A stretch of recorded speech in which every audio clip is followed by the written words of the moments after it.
এই যে কি হয়েছে, কি কি খাবা? হ্যাঁ, কি খাবা এখন? কালকে রাত্রিরে ওই যে মাছ দিয়ে ভাত দিয়ে তোমার মা খাই দিলাম, খেলে না কেন? মেয়ে, হুম, এদিকে আসো।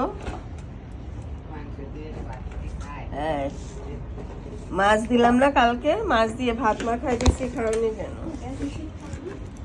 হ্যাঁ, কই কালকে মাংস দিয়ে না মাছ দিয়ে ভাত মা খাই দিচ্ছি, খাওনি কেন? খাবো, দুপুরে খাইছি না। হ্যাঁ, শোনো শোনো শোনো, কোথায় যাচ্ছেন? এই যে কোথায় যাচ্ছেন? লেজ নাড়তে নাড়তে, হ্যাঁ, লেজ নাড়তে নাড়তে কোথায় যাচ্ছেন? এদিকে আসেন, এদিকে, এদিকে আসেন, কাম, এদিকে আসেন, এদিকে আসেন, কাম। কোথায় যাচ্ছেন? হ্যাঁ, এদিকে আসেন। শুয়ে পড়লেন।